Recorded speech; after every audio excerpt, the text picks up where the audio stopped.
আসসালামু আলাইকুম। প্রিয় দর্শক, অন্য মঞ্চের আলাপ চাইতে আপনাদের সকলকে আমন্ত্রণ জানাচ্ছি। নমস্কার, আমি তরুণ ঘোষ।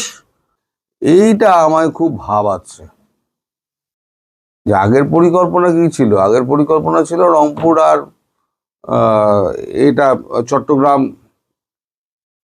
দখল করবে। চট্টগ্রামের ভেতরে মানে বনাঞ্চলের ভেতরে কিছু ইন্ডিয়ান সোলজার এখনো রয়েছে।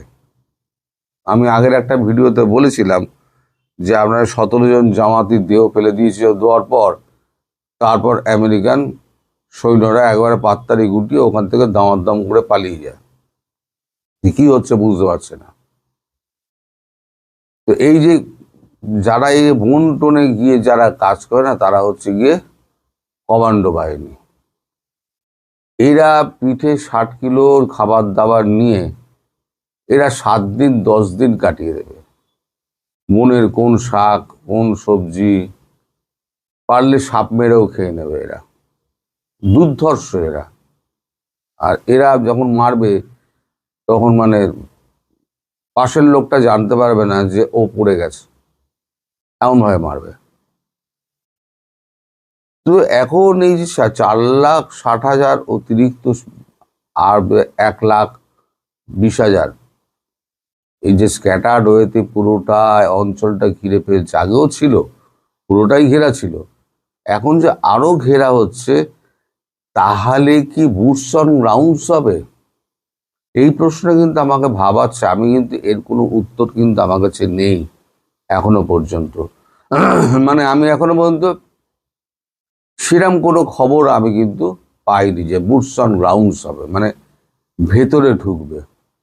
তবে এত সৈন্য দেখে আমার মনে হচ্ছে ভারত বোধহয় পরিকল্পনা বদলেছে।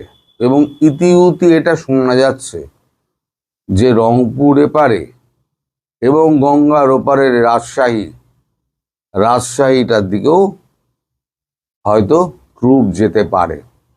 অর্থাৎ এদিকে রাজশাহী, গঙ্গার ওপারে, গঙ্গার এপারে রংপুর, এবং একদম আপনার এতে সমুদ্রের ধারে চলে আসুন, সেখানে হচ্ছে আপনার পার্বত্য চট্টগ্রাম, একদম ফেনী পর্যন্ত কেটে দাও, হাত পা কেটে একেবারে অথর্ব করে দাও। এটা হচ্ছে ভারতের প্ল্যান।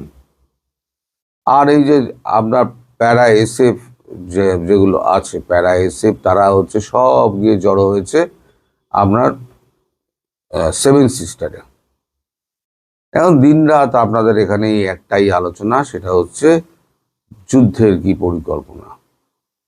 আমি এতদিন ধরে বলে যাচ্ছি, কানে কিন্তু তখন জল ঢোকেনি। এখন জলটা ঢুকতে শুরু করেছে যখন, তখন নাক অব্দি জল উঠে গিয়েছে। এখন বাবারে মারে করে চেঁচামেচি হচ্ছে। আজকে সকালবেলা আপনাদের বিমান বাহিনীর প্রধান আবার দেখা করেছিলেন আপনার এর সঙ্গে, ইউনুসের সঙ্গে। ইউনুসের বেশ কিছু কথাবার্তা হওয়ার পর তারপর সচিবালয় থেকে ডেকে পাঠানো হয় স্বরাষ্ট্র উপদেষ্টাকে। তাদের সামনে বিমান বাহিনীর প্রধান পরিষ্কার বলে দিয়েছেন, সামনে আপনার নির্বাচন হোক বা নাই হোক, সেনাবাহিনীকে টানবেন না, কারণ সেনাবাহিনী এর মধ্যে ঢুকতে চায় না। পরবর্তী সরকার যেই আসুক না আসুক, আমরা আদালতের সম্মুখীন হতে চাই না। যা পারেন আপনারা করুন। এখন শোনা যাচ্ছে তারা নাকি মিলিশিয়া ফোর্স গঠন করছে। ইউনুস, দেখা যাবে মিলিশিয়া ফোর্স এই আকাশ থেকে যখন টুকটাপ টুকটাপ নামবে প্যারাশুট করে, তখন মিলিশিয়া কোথায় যাবে? যুদ্ধের ট্রেনিং আলাদা, আর ওই মৌলবাদীদের গুলি ছোড়া আলাদা। আর এরা নামতে নামতে নামতে নামতে, ওই যে আমি বলেছিলাম না, আমি বরাবর একটা বলি, 1 bullet is equal to 1 enemy, এই হিসেবে আমাদের চলে। একটা বুলেট মারবে, একটা এনিমি মারবে। আর যে সমস্ত শুটার যারা আছে না, তাদের হচ্ছে মানে 0.1 মিলিমিটার তাদের মানে বুলসাই থেকে তাদের তফাৎটা হয় 0.1 মিলিমিটার, আর যদি বাতাস টাতাস ঠিক থাকে। আর যারা শার্প শুটার আছে, তারা 1300 মিটার পর্যন্ত রেঞ্জে একদম আপনার বুলসাইতে মেরে দেবে 1300 মিটার পর্যন্ত। যদিও আপনার পৃথিবীতে সব থেকে বেশি দূর থেকে যিনি মেরেছেন তিনি হচ্ছেন কাস্ত্রোকিভো। তিনি রাশিয়ান একজন সেনাবাহিনীর শুটার। তিনি 3242 মিটার দূর থেকে মেরে দিয়ে শুইয়ে দিয়েছিলেন পর পর দুজনকে। গিনেস বুক অফ ওয়ার্ল্ডে তার নাম কিন্তু লেখা রয়েছে। তো এখন এই যে আপনাদের এত সৈন্য মোতায়েন হচ্ছে, তাতে আমার একটুখানি শঙ্কাবোধ হচ্ছে যে তাহলে কি সত্যিই একটা বড় রকমের অপারেশন হবে, যেটা আমিও ভাবতে পারছি না, যেটা আপনাদের খোলসা করে আমি বলতে পারছি না। কারণ আমি নিজে যদি না জানি আপনাদের আমি বোঝাবো কি করে আর আপনাদের বলবো কি করে। তবে একটা খুব সিগনিফিকেন্ট কথা আজ ঘনিষ্ঠ মহলে রাজনাথ সিং বলেছেন যে ইতিহাস তো পাল্টানো যাবে না। তাহলে ইতিহাসের মানে ঠিক ইতিহাস যদি ঠিক করতে হয় তাহলে ভূগোলকে দিয়ে ইতিহাসের ভুলগুলোকে ভূগোল দিয়ে ঠিক করতে হবে।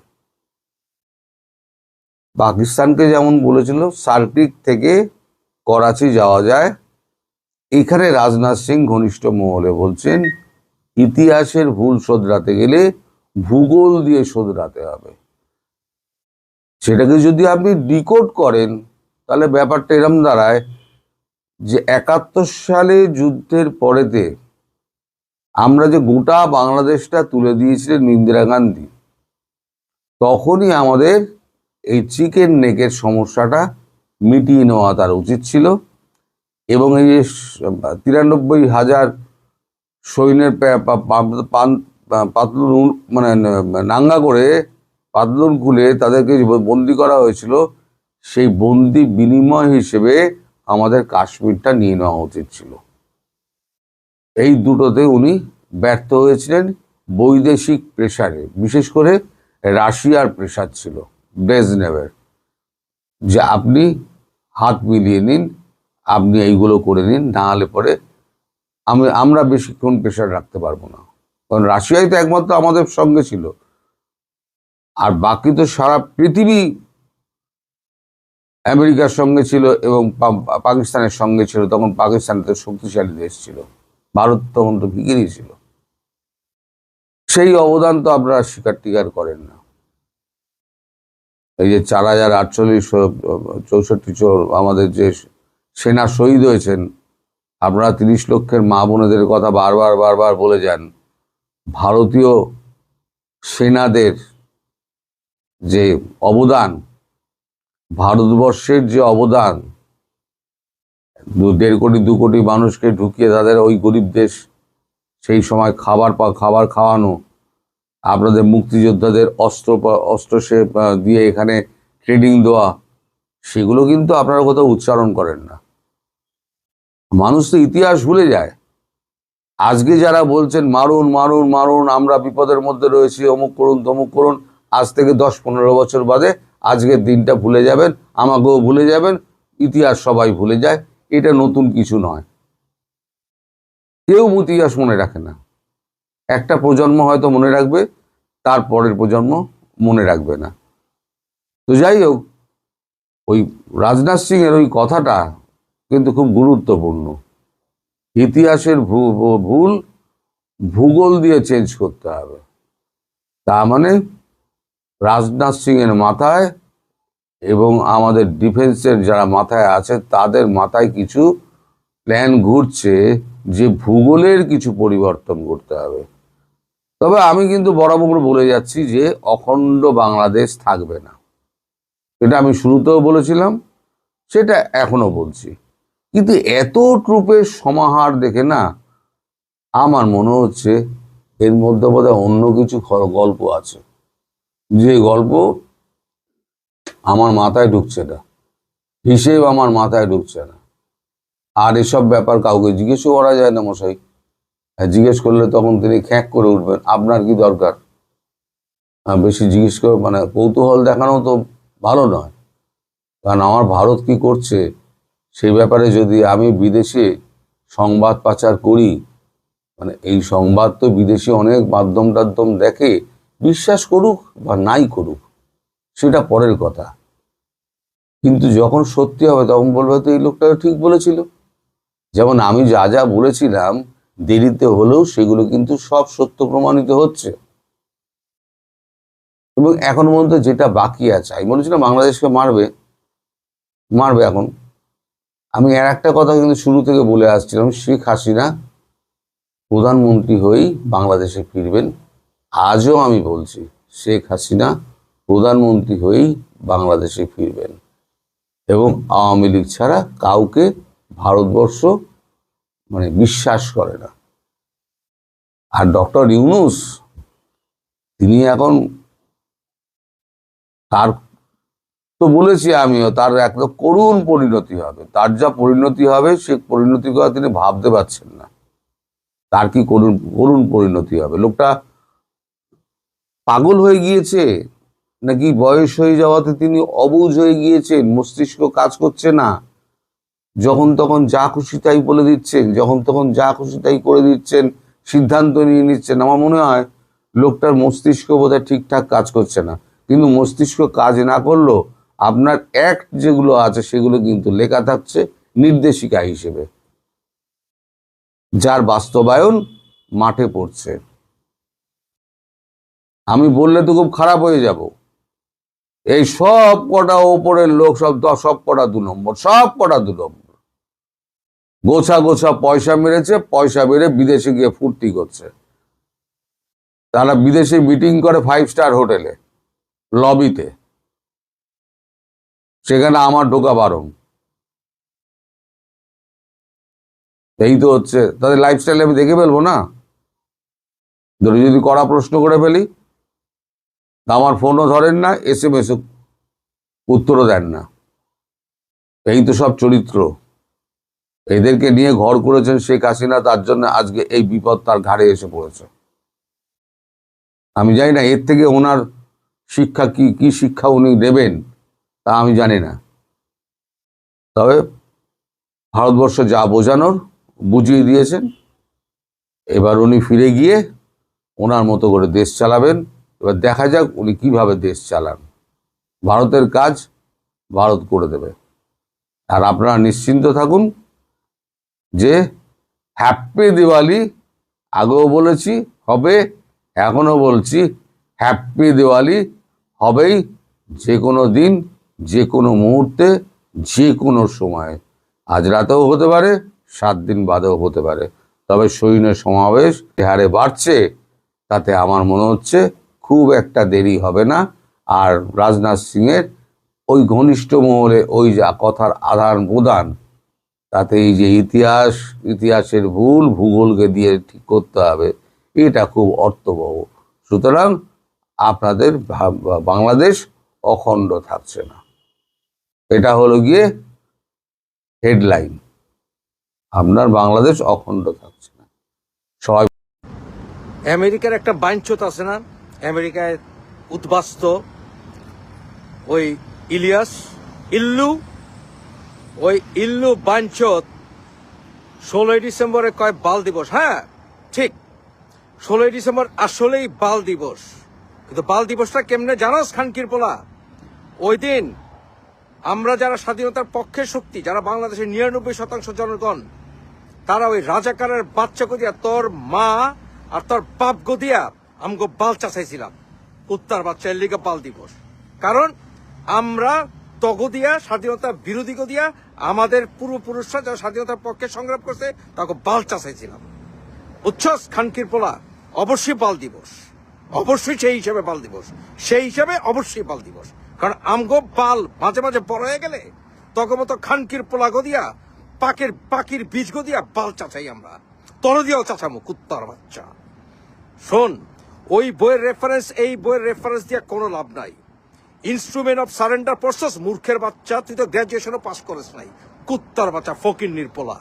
ইনস্ট্রুমেন্ট অফ সারেন্ডার বুঝোস? ইনস্ট্রুমেন্ট অফ সারেন্ডার পড়ে দেখছস? স্বাধীনতার কোন দলিলে সই করছে? ওখানে সারেন্ডার করছে অ্যালাইড ফোর্সেসের কাছে, কুত্তার বাচ্চা। অ্যালাইড ফোর্সেসের কাছে সারেন্ডার করছিল। অ্যালাইড ফোর্সেসের মধ্যে আমাদের এই মুক্তিযোদ্ধারা, সেক্টর কমান্ডাররা ইনক্লুডেড, খানকির পোলা তার মারে আমি চুদি শুয়োরের বাচ্চা। আর সারেন্ডার করছিল কারা? সারেন্ডার করছিল পাকিস্তানিরা এবং তাদের সহযোগীরা। মানে কি জানোস? তোর এই গোলাম আজম আর তোর বাপেরা, কুত্তার বাচ্চারা, মতিউর রহমান নিজামীরা, জামাতিরা, ওই আলী হাসান মুজাহিদিরা, ওরা সারেন্ডার করছিল খানকির পোলারা। কারণ কি? তারা আমাকে বাল চাষে টায়ার্ড হয়ে গেছিল। কুত্তার বাচ্চা, বুঝছস? শুয়োরের বাচ্চা। 1971 সালে ওই স্বাধীনতার সময় বিজয় দিবসে খুশি হয়েছিল কারা? খুশি হয়েছিল শহীদ রাষ্ট্রপতি জিয়াউর রহমান, সেক্টর কমান্ডাররা।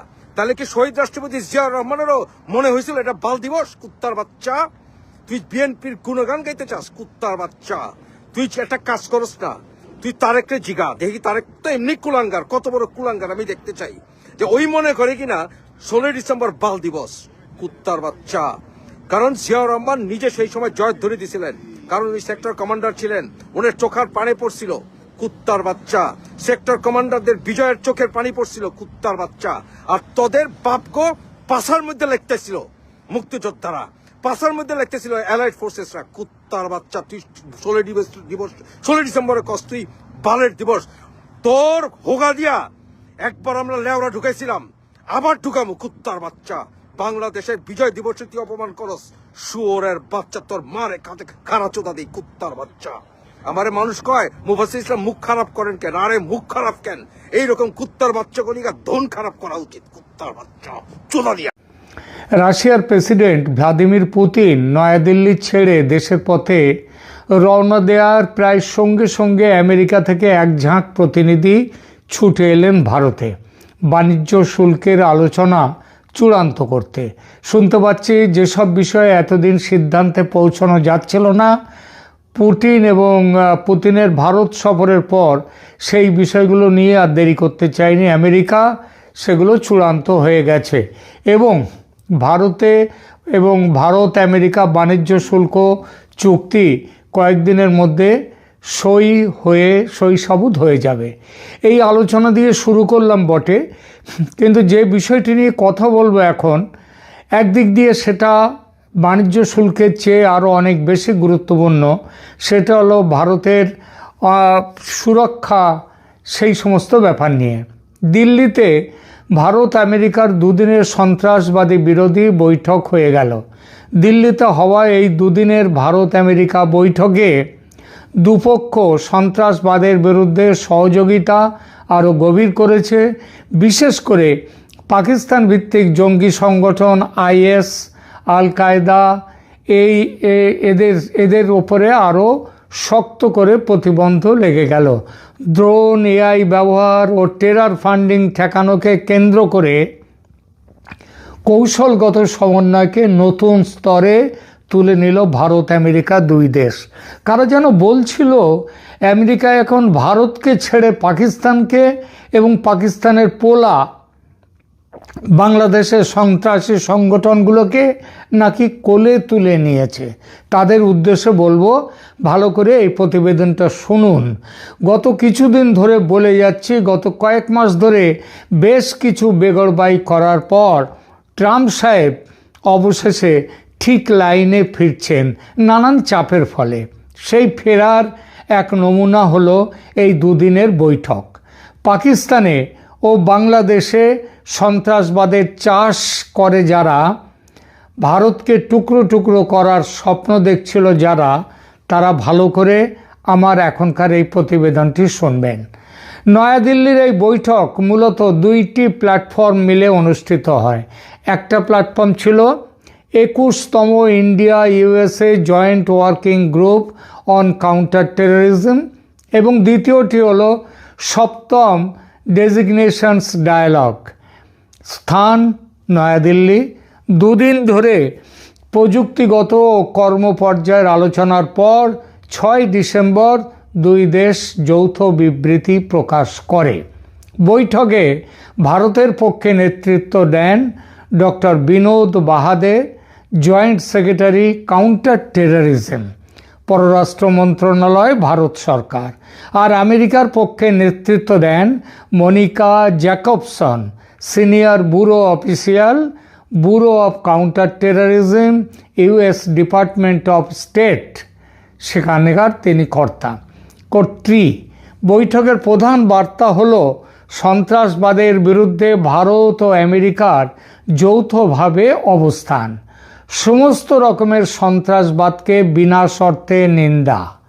দুই দেশই স্পষ্ট ভাষায় বলেছে সন্ত্রাসবাদকে রাজনৈতিক বা মতাদর্শিক বা অন্য কোনো অজুহাতে ন্যায্যতা দেয়া যায় না।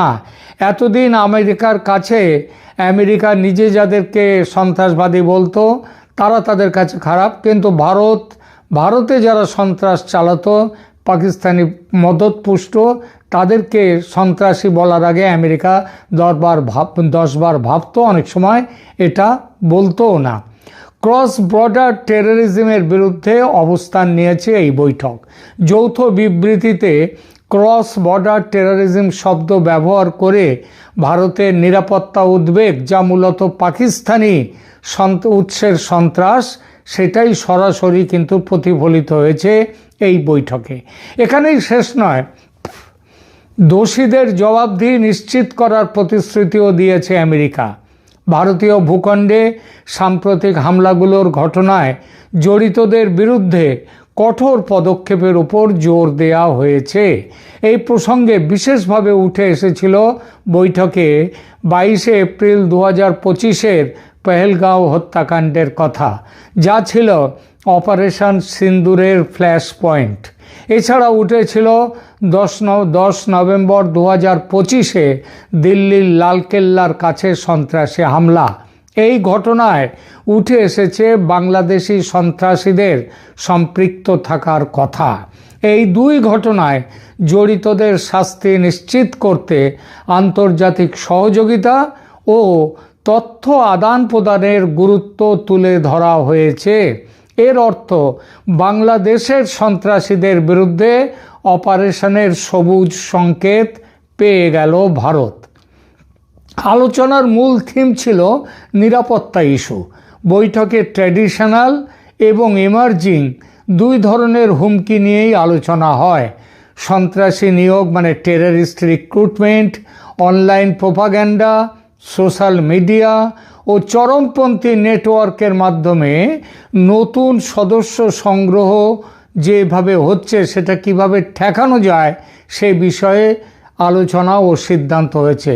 বলা বাহুল্য, এর ফলে বাংলাদেশ ও পাকিস্তানের সন্ত্রাসী ঘাঁটিগুলোতে সার্জিক্যাল স্ট্রাইক করার ব্ল্যাঙ্ক চেক পেয়ে গেল ভারত। এর আগে বাংলাদেশ পাকিস্তানে অপারেশন সিন্দুরে সন্ত্রাস ঘাঁটিতে আক্রমণ করেছিল ভারত, কিন্তু তারপরে তাদেরকে পাকিস্তানের সাথে পাকিস্তান যুদ্ধে নেমে পড়ে। 4 দিনের যুদ্ধ, তারপরে যুদ্ধ থেমে যায়। কিন্তু এখনও বাংলাদেশে সেভাবে কোনো পদক্ষেপ করেনি ভারত। এই বৈঠকের ফলে সেটাও সম্ভব হবে।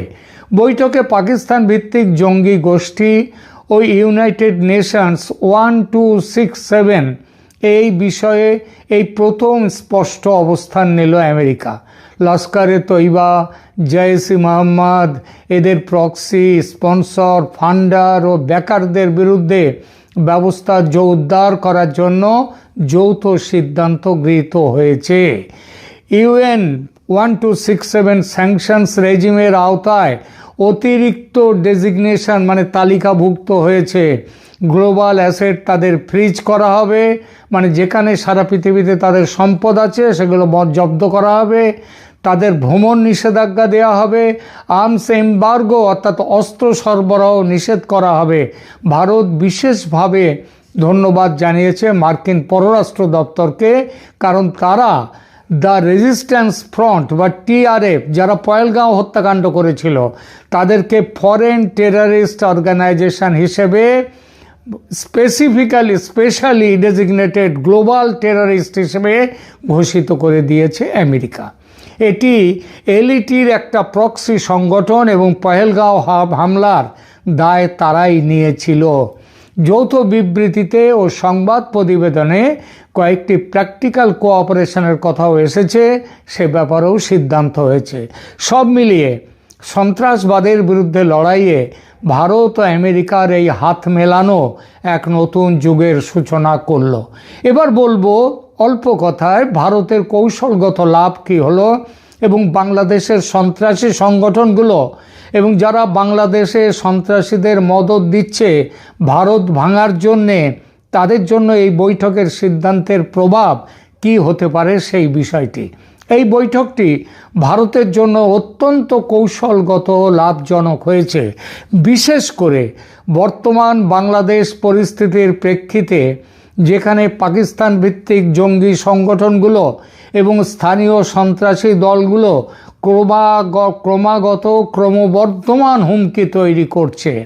ভারতের মূল কৌশলগত লাভগুলোকে এভাবে বলা যায়, যেমন এক, ভারতের ক্রস বর্ডার টেররিজম ন্যারেটিভ যেটা সারা পৃথিবীতে ভারত দিয়েছে, সেটা এখন আন্তর্জাতিক স্তরে মার্কিন সমর্থন পেল। এতদিন কিন্তু মার্কিনিরা ভারতের সমস্ত এইসব ব্যাপারে সমর্থন দেয়নি, যা পাকিস্তান উৎস সন্ত্রাসের বিরুদ্ধে ভারতের অবস্থানকে গ্লোবালি বৈধতা দিল। এবার যৌথ বিবৃতিতে দুই দেশের LET, Jaish e Mohammad, JEM, ISIS, IS ও আল কায়দা এর পরিষ্কার নাম উল্লেখ করা হয়েছে, যা ভারতের দীর্ঘমেয়াদী অভিযোগকে প্রতিষ্ঠিত করে দিল। 2 নম্বর, UN 1267 স্যাংশনস রেজিমে অতিরিক্ত শক্তি পেল ভারত। দুই দেশ যৌথভাবে এলইটি ও জেইশ-ই মোহাম্মদের প্রক্সি স্পন্সর ফান্ডার ও ব্যাকারদের জন্য অতিরিক্ত ইউএন স্যাংশন এবার দাবি করতে পারবে। এর অর্থ বৈশ্বিক সম্পদ জব্দ, অ্যাসেট ফ্রিজ, ভ্রমণ নিষেধাজ্ঞা বা ট্রাভেল ব্যান, অস্ত্র সরবরাহ নিষেধ বা আর্মস এম্বার্গো, এই সবগুলো এই জঙ্গি নেটওয়ার্কগুলোর আন্তর্জাতিক কার্যক্রমকে একেবারে দুর্বল করে দেবে। 3 নম্বর, দ্য রেজিস্ট্যান্স ফ্রন্ট, ওই পহেলগাঁও ঘটনার, এদেরকে আমেরিকা ফরেন টেররিস্ট অর্গানাইজেশন বা এফটিও বলেছে এবং স্পেশালি ডেজিগনেটেড গ্লোবাল টেররিস্ট এসডিজিটি হিসেবে ঘোষণা করে দিয়েছে এই বৈঠকে। এটি গুরুত্বপূর্ণ কারণ টিআরএফ হলো লস্কর-ই তৈবার একটা প্রক্সি, যারা পহেলগাঁও হামলা পরিচালনা করেছিল। চতুর্থত, এফএটিএফ প্ল্যাটফর্মে ভারতের অবস্থান শক্তিশালী হলো। এই দেশ এফএটিএফ এর সমন্বিত কর্মসূচি চালাতে প্রতিশ্রুতিবদ্ধ হয়েছে। এর কি পরিণাম? এর পরিণামে পাকিস্তান, বাংলাদেশ এরা বিভিন্ন আন্তর্জাতিক সংগঠন থেকে কোনো আর্থিক সংগঠন থেকে কোনো টাকা লোন পাবে না। এরা ব্ল্যাক লিস্টেড হয়ে গেল। বাংলাদেশের সন্ত্রাসী সংগঠনগুলোর উপর তাহলে কি প্রভাব হবে একটু দেখি। জামাতুল আনসার ও হুজি বাংলাদেশের সদস্যদের ফান্ডিং চ্যানেল বন্ধ হবে এবার। এই দলগুলো এলইটির সঙ্গে যুক্ত, তাই অতিরিক্ত ইউএন ডিজাইনেশন তাদের সৌদি আরব, মালয়েশিয়া, হাওলার এসব জায়গা থেকে হাওলা নেটওয়ার্কের মাধ্যমে আসা তহবিল বন্ধ করে দিতে পারে। এর সবথেকে বড় কথা, এর একটা বিরাট চাপ আসবে ইউনূস সরকারের ওপর, কারণ তারাই কিন্তু এই সংগঠনগুলোকে তোল্লাই দিয়ে যাচ্ছে। দ্বিতীয়ত, টেরর ফান্ডিং নেটওয়ার্কের চাপ আসবে এফএটিএফ এর তত্ত্বাবধানে। হাওলা, ক্রিপ্টো, এনজিও কভার, এগুলো শনাক্তকরণ বাড়বে। যে এনজিও খুলে এইসব কাজ করা, সেগুলো বন্ধ হবে এবং এই গ্রুপগুলোর অর্থনৈতিক মেরুদণ্ড ভেঙে যাবে। তৃতীয়ত, আন্তর্জাতিক ভ্রমণ নিষেধাজ্ঞা এই দলগুলোর উচ্চ পর্যায়ের কমান্ডারদের, যেমন ধরুন জসিম-উদ্দিন রেহমানি, ইনি সারা পৃথিবী ঘুরে ঘুরে তিনি বক্তৃতা দিয়ে যাচ্ছেন, তিনি তার সন্ত্রাসবাদ চালিয়ে যাচ্ছেন। ট্রেনিং বা সমন্বয়ের জন্য ইনি বিদেশে যেতে পারবেন না এবং এর মতো যারা আছে তারাও বিদেশে যেতে পারবে না। 4 নম্বর, জঙ্গি বন্ধু মোহাম্মদ ইউনূসের সরকারের ওপর ভারতের চাপ আরও বাড়বে। আমেরিকা থেকে প্রশ্রয় এই সরকার পাবে না। পঞ্চমত, বাংলাদেশের সন্ত্রাসী ঘাঁটিতে ভারতের সার্জিক্যাল স্ট্রাইক চালানো আরও সহজ হলো। অপারেশন সিন্দুরের মতো জঙ্গি ঘাঁটি ভেঙে দেওয়ার সিদ্ধান্ত নেয়ার ব্যাপারে ভারত ভবিষ্যতে আরও প্রোঅ্যাক্টিভ হতে পারবে। সব মিলিয়ে ইউনুসের মদতে বাংলাদেশে জঙ্গিবাদ ও সন্ত্রাসবাদের যে চাষ শুরু হয়েছিল পাকিস্তানের আইএসআই এর তত্ত্বাবধানে, সেটা বিপুলভাবে বাধাগ্রস্ত হলো। এমনিতেই রাশিয়া ভারতের পাশে, এবার সব বুঝে আমেরিকাও এসে দাঁড়াতে বাধ্য হলো ভারতের পাশে। তাহলে বুঝতেই পারছেন কি হবে, ভারত কোন জায়গায় উঠে গেল। এখনকার মতো এখানে